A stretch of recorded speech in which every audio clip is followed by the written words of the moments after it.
Acerca de soy cristiano y ahora qué. Y vimos entonces que nuestros padres, Adán y Eva, nos dejaron en una condición de pecado y Jesucristo vino a arreglar esa condición de pecado y nos quitó de la muerte en la que habíamos quedado y nos pasó a vida.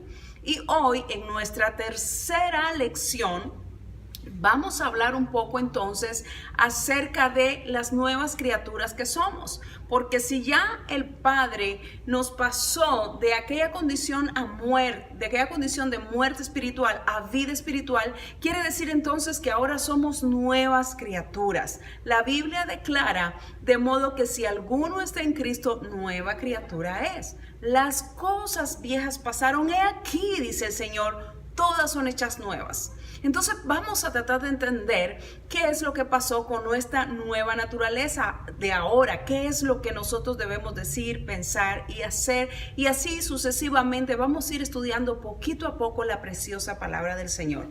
El libro de el libro de Segunda de Corintios, capítulo 5, verso 17, declara la palabra que le acabo de explicar. Y vamos a leerlo. De modo que si alguno está en Cristo, nueva criatura es. Las cosas viejas pasaron. He aquí, dice el Señor, todas son hechas nuevas en Cristo Jesús. Dice el verso 18, y todo esto, escuche bien, proviene de Dios, quien nos reconcilió consigo mismo por Cristo. Y entienda usted que los que pecamos fuimos nosotros, que los que estábamos en muerte espiritual éramos nosotros, que los que fallamos fuimos nosotros. Sin embargo, el ofendido buscó la reconciliación. Dice que el Padre nos reconcilió con Él. Él mismo buscó la opción para una reconciliación. Y ahí empezamos a ver la vida cristiana y debemos de empezar a modelar a Cristo en nuestras vidas y modelar al Padre, porque dice la palabra que el que tiene al Padre tiene al Hijo, y el que conoce al Hijo ha conocido al Padre. Entonces vemos que dice la palabra, lo declara en 2 de Corintios 5, verso 18, que el que fue ofendido, el que fue perjudicado, él buscó la reconciliación. Y esto es lo que el Señor también quiere de nosotros. Ahora que somos nuevas criaturas, también nosotros empecemos a buscar la reconciliación con aquellos que en alguna vez nos ofendieron, con aquellos que alguna vez nos lastimaron. No esperemos que ellos sientan el deseo en su corazón de ir y pedir perdón, porque posiblemente eso no va a pasar. Y menos va a pasar que si nosotros fuimos los ofendidos, nosotros sintamos eso en el corazón. Debemos de ser obedientes y ver lo que el Padre hizo. El Padre dice que nos reconcilió. ¿Y usted cree que el Padre nos reconcilió porque Él había fallado en contra nuestra? De ninguna manera.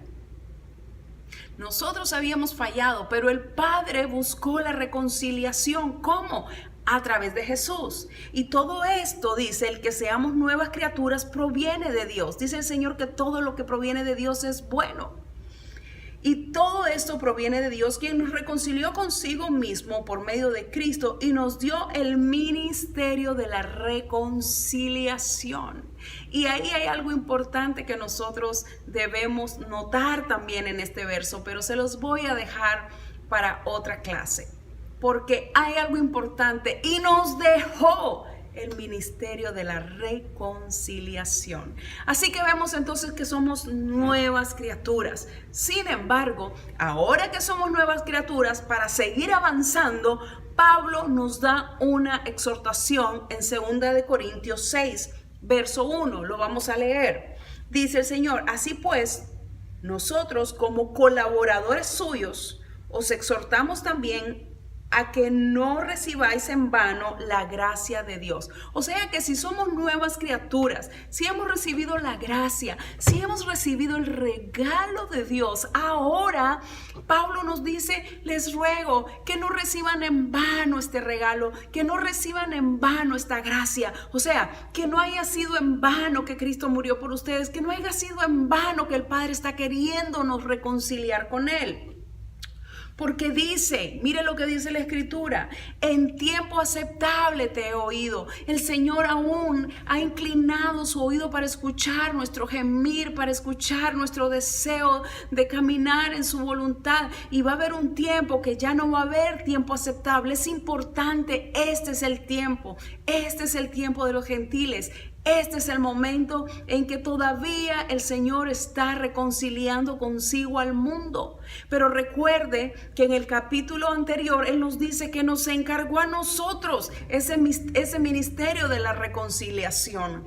Así que Él dice, pero ruego que no hayan recibido en vano. Nos está hablando a nosotros los que hemos recibido a Jesucristo. En tiempo aceptable te he oído y en día de salvación te he socorrido. El Señor nos socorrió, porque ¿qué sería de nosotros si no fuera por Él? He aquí ahora el tiempo aceptable, he aquí ahora el día de salvación. Este es el momento que Dios preparó para usted y para mí. Estamos en el tiempo de salvación. Así que vemos entonces que Pablo nos hace una exhortación. Por favor, no desprecien esa gracia.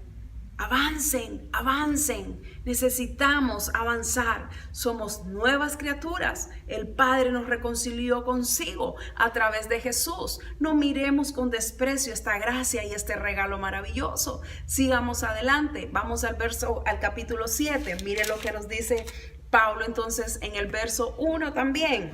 7:1. Así que, amados, puesto que tenemos tales promesas, limpiémonos de toda contaminación de carne y de espíritu, perfeccionando la santidad en el temor de Dios. Se los voy a leer nuevamente.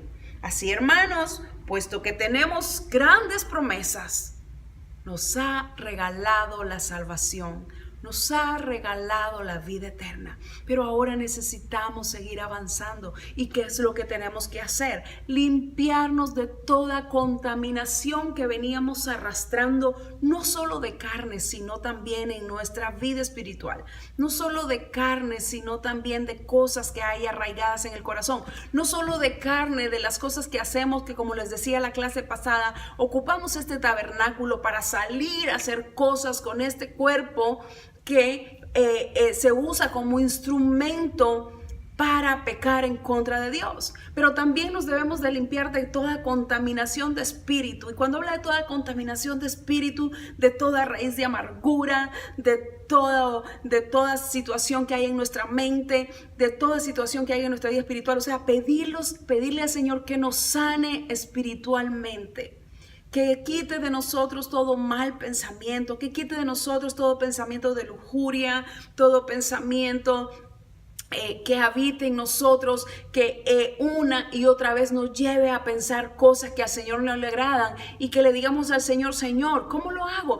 Lleva mi mente y mi pensamiento cautivo a la obediencia de Cristo. Entonces Pablo nos recomienda que nos limpiemos de toda contaminación de carne y de espíritu, perfeccionando la santidad a medida que vamos pidiéndole al Señor y poniendo de nuestra parte para limpiarnos de toda contaminación, de usar este cuerpo para salir a pecar y de usar nuestra mente para pensar en cosas que a Dios no le agradan. A medida que vamos limpiándonos de todo esto, vamos entonces perfeccionando la santidad en el temor de Dios. ¿Y qué es el temor de Dios? ¿Cómo vamos a perfeccionar la santidad en el temor de Dios? ¿Tenerle miedo a Dios? No, en el temor de Dios es en la reverencia al Señor, es en el Señor.